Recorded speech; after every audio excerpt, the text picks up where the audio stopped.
Marcus and Kendra Williams have been looking forward to this evening for months. Their fifth wedding anniversary was special, and they had chosen Le Maison, the most exclusive French restaurant in downtown, to celebrate their love story. The couple had worked hard to reach where they were today. Marcus running his successful software consulting firm, and Kendra being a prominent pediatrician at the city's top children's hospital. The evening started perfectly. Kendra wore an elegant black evening gown that she had carefully selected for this occasion, while Marcus looked sharp in his navy blue suit, a gift from Kendra last Christmas. As they drove their Tesla Model S through the busy downtown streets, they reflected on their beautiful journey together, from meeting in college to building their dreams side by side. Le Maison stood majestically on the corner of Fifth Avenue, its classic French architecture illuminated by soft golden lights. The valet, a young man named Michael, greeted them with a genuine smile as he opened their car doors. "Welcome to Le Maison," he said warmly, handing them their valet ticket. The couple noticed how his eyes didn't judge them, unlike some others they had encountered in upscale establishments before. The restaurant's entrance was impressive, with large oak doors and brass handles that gleamed under the evening lights. As they stepped inside, the soft sounds of classical music filled their ears, and the warm aroma of French cuisine made them realize how hungry they were. The interior was everything they had heard about. Crystal chandeliers hung from high ceilings, and the walls were adorned with original paintings from French artists. Sarah, the maitre d', stood at her podium, organizing reservation cards when she looked up and offered them a professional smile.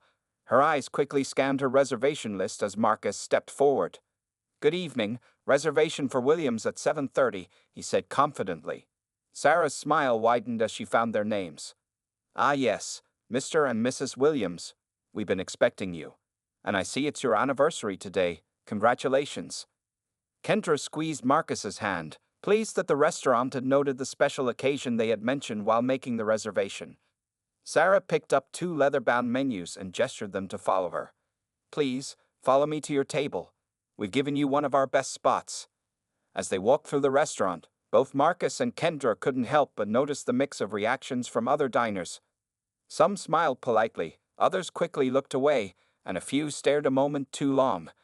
It wasn't anything new to them. Being often the only black couple in high-end establishments came with its share of experiences, but they had long ago decided not to let others' prejudices affect their happiness. Their table was indeed special, a corner booth with a beautiful view of the city's skyline through the floor-to-ceiling windows. Sarah pulled out their chairs with practiced grace. "Your server tonight will be Thomas," she informed them, placing the menus gently in front of each of them.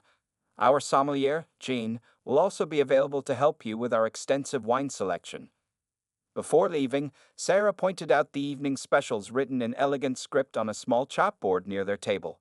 "Chef Laurent has prepared something extraordinary tonight. His signature coq au vin is particularly excellent. Please let me know if you need anything at all." As they settled into their seats, Kendra looked around appreciatively at the thoughtful details. The crisp white tablecloth, the polished silverware, the delicate fresh flower arrangement, and the softly glowing candle that created an intimate atmosphere. "This is perfect," she whispered to Marcus, her eyes shining with happiness. Marcus reached across the table and took her hand, his wedding ring catching the candlelight. "You deserve perfect," he replied, thinking about how far they'd come from their first date at a small coffee shop during their college days. Back then, they could barely afford to split a muffin, but they had big dreams and the determination to achieve them. They were just opening their menus when they noticed their server, Thomas, approaching their table. His facial expression changed subtly as he got closer, and something in his posture shifted. Marcus and Kendra exchanged a quick glance. They had seen that look before. That slight change in demeanor that often preceded an uncomfortable experience. But they weren't going to let anything ruin their special night. Little did they know that this evening would turn out to be memorable in ways they hadn't expected, and their experience would spark a change that would impact many others in the future. Thomas Bennett approached the Williams table with a stiffness that had nothing to do with professional formality. His steps were slow and deliberate, as if he was approaching a table he'd rather avoid. The leather-bound menu folders he carried seemed to serve as a shield between him and his guests. "Good evening," he said, his voice noticeably cooler than the one he had used at the tables around them. Other diners at nearby tables had received warm smiles and friendly menu introductions, but Thomas barely made eye contact with Marcus and Kendra. Instead, he stared at a point somewhere above their heads.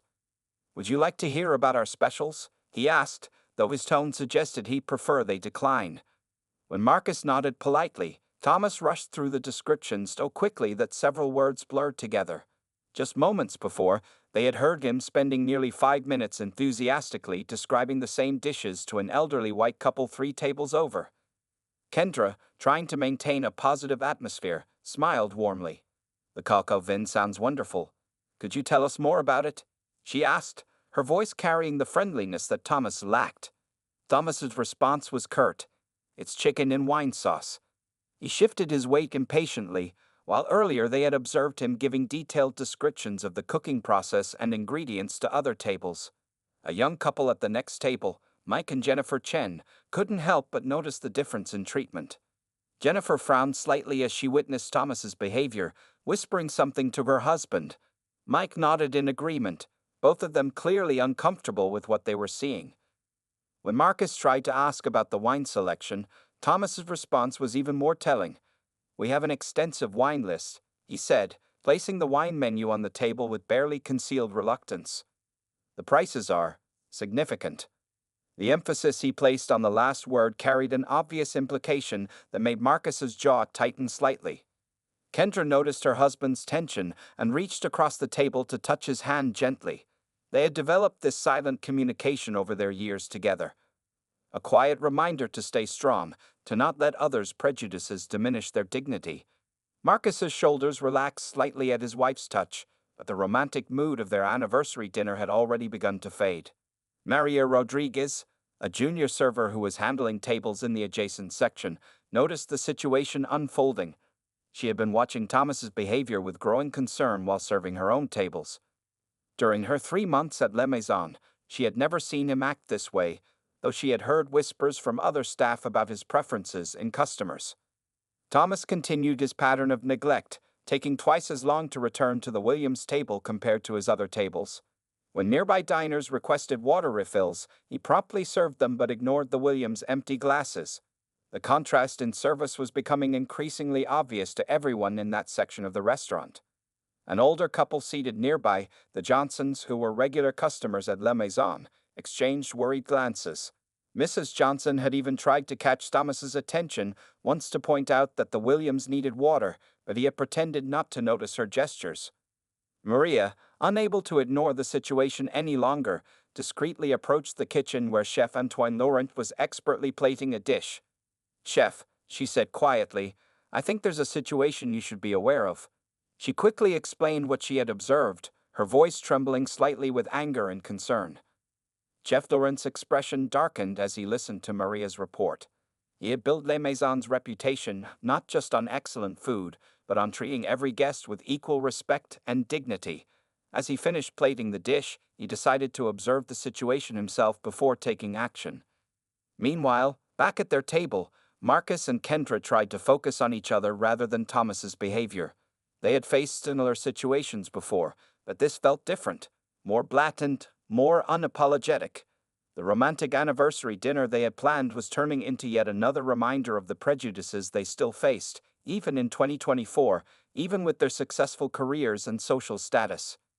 The tension in their section of the restaurant was building, and it was clear that something would have to give. What no one knew yet was that this evening would become a turning point, not just for the Williams, but for Le Maison and everyone involved. The tension reached its peak when Marcus and Kendra were ready to order their main course.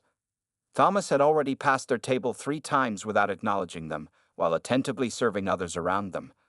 When he finally approached, his face showed clear annoyance, as if their presence was a personal inconvenience to him. "Have you decided what you want?" Thomas asked, not bothering to take out his notepad, unlike how he had carefully written down orders for other tables. His foot tapped impatiently on the floor as he waited for their response. The contrast between his current behavior and the professional server they had observed at other tables was striking. Marcus, maintaining his composure, smiled professionally. "Yes, we'd like to try the coq au vin, and I'm interested in your sommelier's recommendation for a wine pairing." His voice was steady and clear, showing the same confidence he used in his business meetings. But Thomas's response made several nearby diners gasp audibly.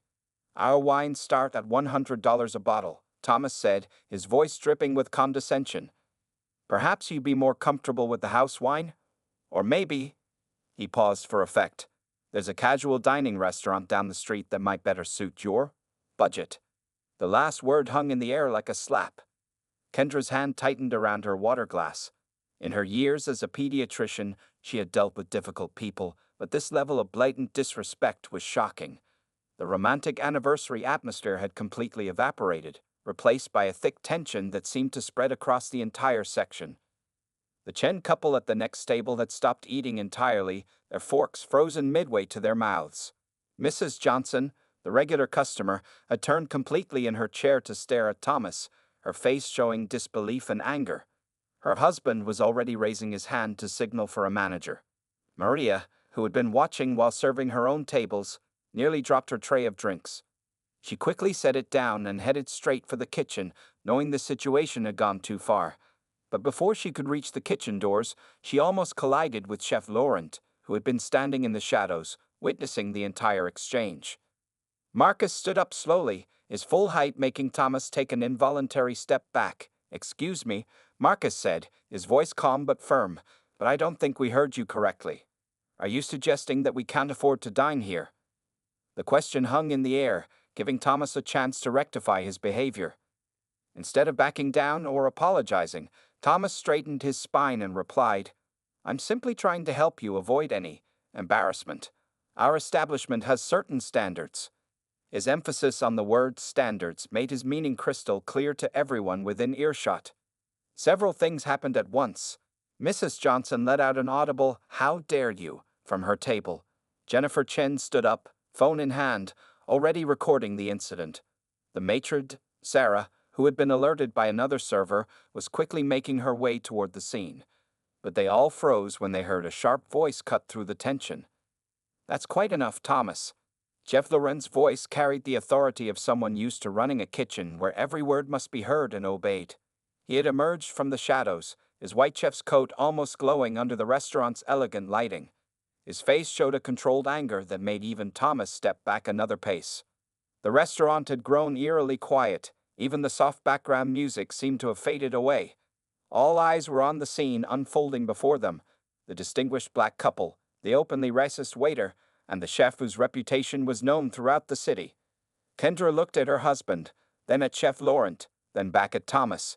She had faced discrimination before, but never had she seen it about to be confronted so publicly. The air seemed to crackle with tension as everyone waited to see what would happen next. Thomas, perhaps realizing too late the gravity of his actions, began to stammer, "Chef, I was just..." But Chef Laurent raised his hand, cutting him off mid-sentence. The look in the chef's eyes made it clear that no explanation would be sufficient. This moment would become a turning point in La Maison's history, and everyone present knew they were about to witness something significant. Chef Antoine Laurent stood in the center of his restaurant, his presence commanding everyone's attention. His normally warm brown eyes had turned to steel as he looked at Thomas, then shifted his gaze to Marcus and Kendra Williams. The contrast between his usual jovial kitchen demeanor and his current stern expression was striking to those staff members who knew him well. "Mr. and Mrs. Williams," Chef Laurent began, his French accent more pronounced with emotion, "I want you to know that I have been watching this situation unfold for the past 20 minutes. He moved closer to their table, his voice carrying clearly through the now silent restaurant. "What I have witnessed is completely unacceptable." Maria Rodriguez, the junior server who had first reported the problem, stood nearby with tears in her eyes. She had only been working at La Maison for 3 months, but she had never seen Chef Laurent this angry. His hands, usually steady while creating delicate dishes, were trembling slightly as he contained his rage. Thomas attempted to interject, "Chef, if you'll allow me to explain." But Chef Laurent silenced him with a look that could have frozen boiling water. The other dining room staff had stopped their work, forming a loose circle around the scene. Sarah, the maitre, stood ready to intervene if needed, though her face showed she fully supported whatever action the chef was about to take. "In my 25 years of running restaurants," Chef Laurent continued, addressing the entire room now, I have built my reputation not just on the food we serve, but on the dignity with which we treat every guest who walks through those doors." He gestured toward the restaurant's entrance, his voice rising with passion. The Chens were still recording the scene on their phones, but now they weren't alone. Several other diners had also taken out their phones, sensing they were witnessing an important moment. Mrs. Johnson had tears in her eyes as she watched, her husband holding her hand tightly. Marcus and Kendra sat with perfect posture, their faces showing a composed dignity that made several onlookers ashamed they hadn't spoken up sooner. They had faced discrimination before, but never had they seen someone in authority address it so directly and immediately.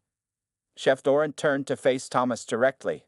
"You have not just insulted these guests," he said, his voice dropping to a dangerous quiet. "You have insulted everything I stand for. Everything this restaurant stands for."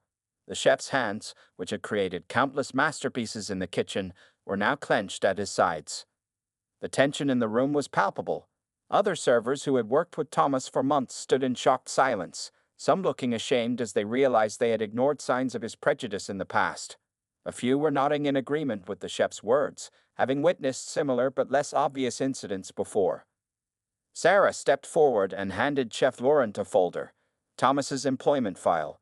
The chef took it without looking at it, his eyes still fixed on the waiter who now seemed to be shrinking under his gaze. "In this restaurant," Laurent continued, "we serve food with love. We serve it with respect. We serve it with dignity. But you, Thomas, have served nothing but hatred tonight." The Williams watched this unfold with a mix of emotions. Kendra's hand had found Marcus's under the table, their fingers intertwined in a gesture that spoke of years of facing such moments together. But this time was different. This time, someone was standing up for them in a way they had rarely experienced. Chef Laurent opened the employment file and removed a single sheet of paper. The room was so quiet you could hear the paper rustle. "Thomas Bennett," he said, his voice now absolutely calm, "you have worked here for 8 months. In that time, you have learned our menu, our wine list, and our service standards." He paused, looking around the room to make sure everyone could hear his next words clearly. The other staff members held their breath. They knew their chef well enough to know that what was coming would be memorable. Even the kitchen staff had begun to peek through the service doors, drawn by the unusual silence in the dining room. What happened next would not only change the atmosphere in La Maison that evening, but would also become a story that would spread far beyond the restaurant's walls, teaching a lesson about dignity, respect, and the courage to stand up against discrimination. Chef Laurent held the employment termination paper in his hands, his fingers gripping it tightly as he addressed Thomas. "What you failed to learn," he said, his voice carrying through the silent restaurant, "was basic human decency." He then turned to address everyone in the dining room, his expression serious and determined. "Ladies and gentlemen," Chef Laurent announced, "I apologize that you have to witness this, but some moments require a public stand. What happened here tonight is not just about poor service, it's about human dignity." Several diners nodded in agreement, while others continued recording the scene on their phones. Thomas, finally seeming to realize the severity of the situation, attempted to defend himself.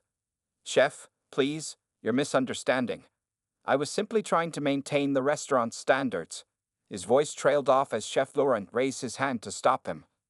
"Standards?" The chef's voice carried a sharp edge. "Let me tell you about our standards, Thomas. Dr. Kendra Williams here is one of the city's most respected pediatricians. She has saved countless children's lives." Kendra's eyes widened in surprise. She hadn't mentioned her profession to anyone at the restaurant.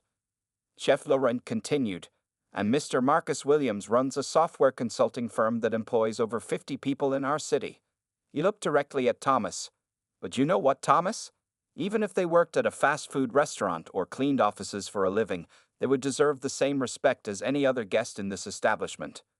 Mrs. Johnson, the regular customer, stood up from her table and started applauding.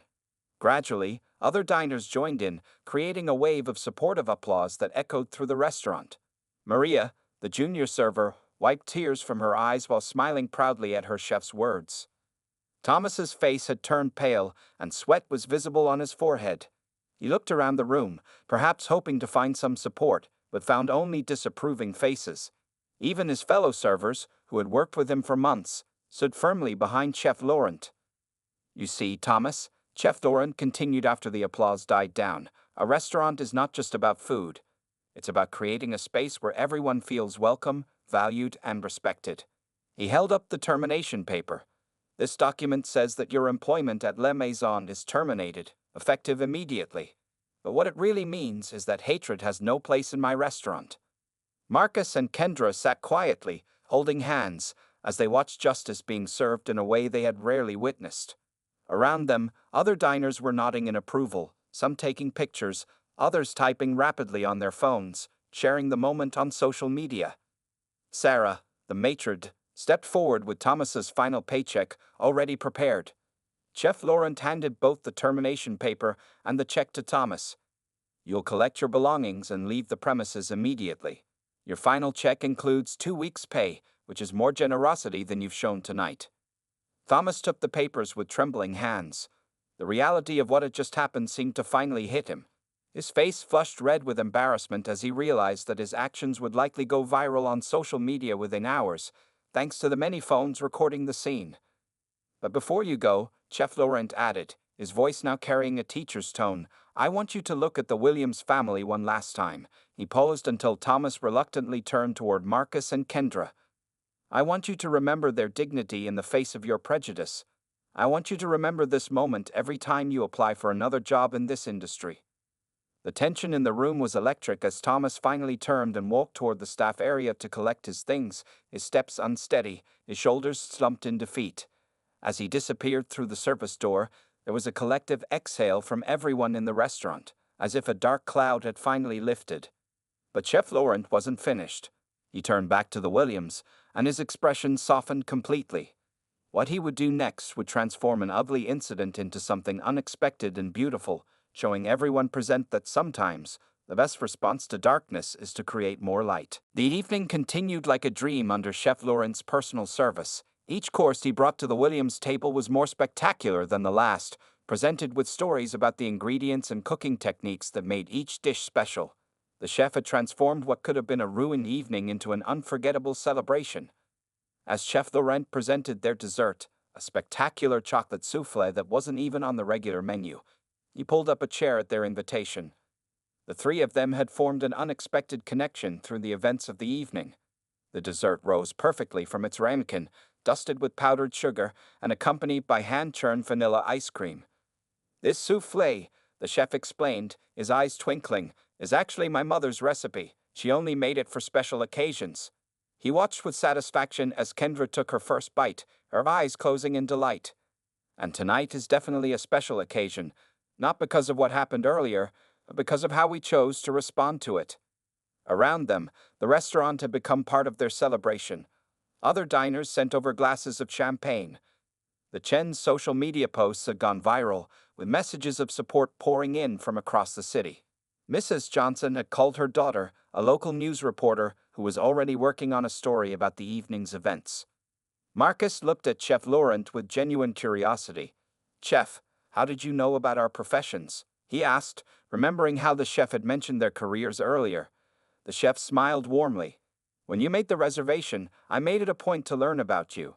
I do this for all our special occasions. But tonight, that knowledge served a greater purpose. Kendra dabbed her eyes with her napkin, touched by the chef's thoughtfulness. You know, she said, in all our years of dining out, we've never experienced anything quite like this. Both the worst and the best of humanity in one evening. Sarah, the maitre, approached their table with a bottle of aged cognac. Compliments of our regular guests, she said, gesturing to the dining room where several parties raised their glasses. The sense of community in the restaurant was palpable, as if everyone present had been through something meaningful together. Chef Laurent raised his hand when Marcus reached for his wallet. Non, he said firmly, slipping back into his French accent. Tonight's dinner is on the house. But more than that, I would like to make you both a proposal. He leaned forward, his expression serious but excited. What happened tonight should not be forgotten, he continued. I would like to start a training program for restaurant staff across the city. Not just about service, but about dignity, respect, and treating every guest as family. He looked at both Marcus and Kendra earnestly. Would you consider being part of this initiative? The Williams exchanged glances. Immediately understanding the potential impact of such a program, Marcus, with his business experience, and Kendra, with her background in working with diverse communities, could help make this program truly meaningful. Maria, who had been helping serve their table throughout the evening, joined them with tears in her eyes. "Chef," she said, "I would love to help with the training too. What I witnessed tonight taught me more about service and dignity than any manual ever could." Several other staff members gathered nearby, nodding in agreement. The ugly incident with Thomas had sparked something beautiful, a commitment to change, to do better, to be better. The restaurant had become more than just a place to eat, it had become a catalyst for positive change. As the evening drew to a close, Chef Laurent presented the Williams with a handwritten menu of everything they had enjoyed, signed by him and the entire kitchen staff. "Your anniversary will always be remembered at La Maison," he said, "not for the darkness that tried to ruin it, but for the light that emerged." Other diners began preparing to leave, but many stopped by the Williams table to shake their hands or share kind words. The Chens showed them how their social media posts had already reached thousands of people, spreading the story of how one chef's courage had turned an act of discrimination into a moment of triumph. The evening was ending, but everyone knew that this was really just the beginning. What had started as a simple anniversary dinner had transformed into something much more significant, a moment that would ripple out into the community and change many more lives in the days to come. 6 months after that unforgettable evening at La Maison, Marcus and Kendra Williams stood before a packed audience in the restaurant's newly expanded private dining room. The space had been converted into a training center, where Chef Laurent's vision of comprehensive hospitality training was becoming reality. "Welcome to the first graduation ceremony of the Dignity in Service program," Marcus announced to the crowd of 50 restaurant workers from various establishments across the city. The program, which he and Kendra had helped develop with Chef Laurent, had grown far beyond their initial expectations. Kendra looked proudly at the graduating class. Among them was Maria Rodriguez, who had been promoted to head trainer after showing exceptional leadership skills. The young server who had first reported Thomas's behavior had found her calling in teaching others about inclusive service. Chef Laurent stood nearby, beaming with pride. La Maison had become more than just a five-star restaurant. It was now a beacon of change in the industry. The video of that night, posted by the Chens, had reached millions of views and caught the attention of national news networks. Their story had inspired other restaurants to examine their own practices and policies. "When we celebrated our anniversary here 6 months ago," Kendra addressed the graduates, "we never imagined it would lead to this. Today, you're not just completing a training program, you're becoming ambassadors for change." The room erupted in applause as she gestured to the wall where their mission statement hung. "Every guest, every table, every time, with dignity." Mrs. Johnson, who had witnessed everything that night, had become a regular supporter of the program. Her daughter's news story had caught the attention of city officials, leading to discussions about making similar training mandatory for all restaurant licenses. She sat in the front row, dabbing her eyes with a tissue as she watched the ceremony. The Chens had also remained involved, using their social media influence to document the program's progress. Jennifer Chen's latest posts show the remarkable statistics. 20 restaurants had already signed up for the next training session, and there was a waiting list growing longer each week. Thomas's story had also taken an unexpected turn. After months of reflection and counseling, he had written a public letter of apology to the Williams and Chef Laurent. More surprisingly, he had asked to join the program as a student, wanting to learn from his mistakes. His request was under consideration, a testament to the program's belief in second chances and personal growth.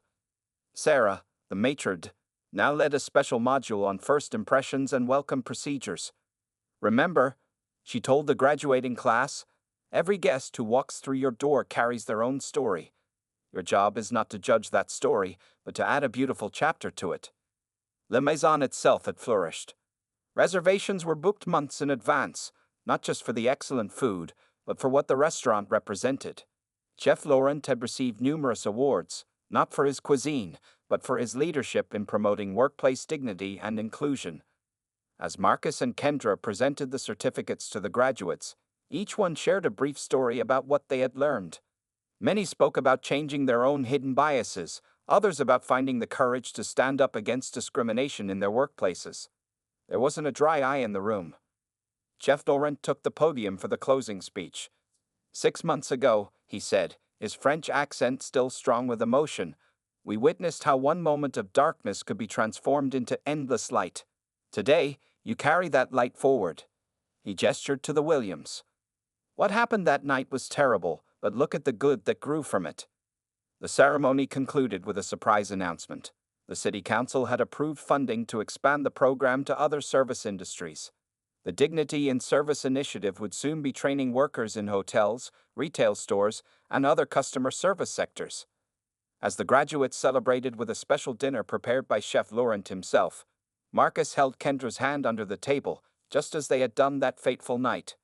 Who would have thought, he whispered, that our anniversary dinner would change so many lives? Kendra smiled, watching the room full of people committed to making the world a little better, one interaction at a time. Sometimes, she replied, the best celebrations aren't about what we get, but about what we give. The evening ended with a standing ovation for everyone involved, but it wasn't really an ending at all.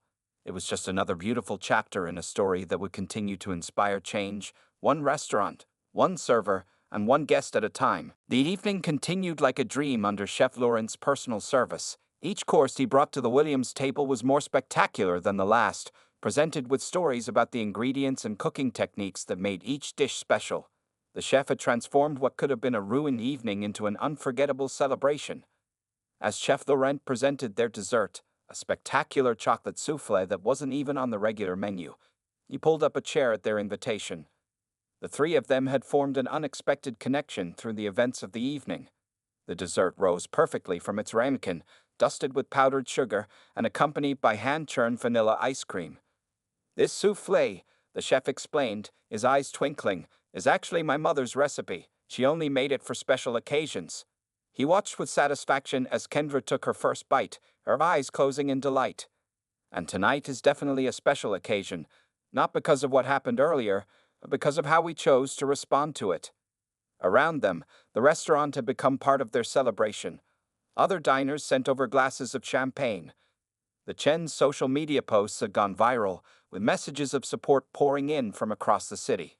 Mrs. Johnson had called her daughter, a local news reporter who was already working on a story about the evening's events. Marcus looked at Chef Laurent with genuine curiosity. Chef, how did you know about our professions? He asked, remembering how the chef had mentioned their careers earlier. The chef smiled warmly. When you made the reservation, I made it a point to learn about you. I do this for all our special occasions. But tonight, that knowledge served a greater purpose. Kendra dabbed her eyes with her napkin, touched by the chef's thoughtfulness. You know, she said, in all our years of dining out, we've never experienced anything quite like this. Both the worst and the best of humanity in one evening. Sarah, the maitre d', approached their table with a bottle of aged cognac.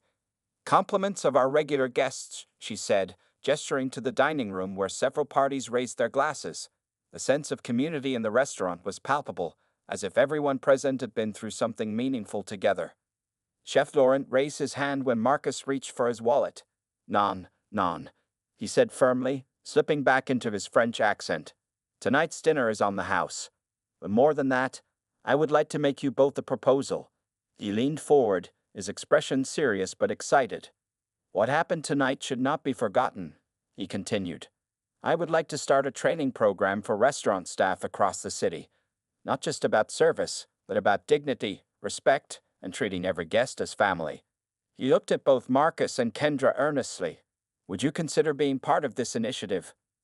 The Williams exchanged glances, immediately understanding the potential impact of such a program. Marcus, with his business experience, and Kendra, with her background in working with diverse communities, could help make this program truly meaningful. Maria, who had been helping serve their table throughout the evening, joined them with tears in her eyes. Chef, she said, I would love to help with the training too. What I witnessed tonight taught me more about service and dignity than any manual ever could. Several other staff members gathered nearby, nodding in agreement. The ugly incident with Thomas had sparked something beautiful, a commitment to change, to do better, to be better. The restaurant had become more than just a place to eat. It had become a catalyst for positive change. As the evening drew to a close, Chef Laurent presented the Williams with a handwritten menu of everything they had enjoyed, signed by him and the entire kitchen staff. "Your anniversary will always be remembered at La Maison," he said, "not for the darkness that tried to ruin it, but for the light that emerged." Other diners began preparing to leave, and many stopped by the Williams table to shake their hands or share kind words. The Chens showed them how their social media posts had already reached thousands of people, spreading the story of how one chef's courage had turned an act of discrimination into a moment of triumph.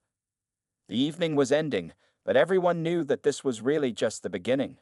What had started as a simple anniversary dinner had transformed into something much more significant, a moment that would ripple out into the community and change many more lives in the days to come.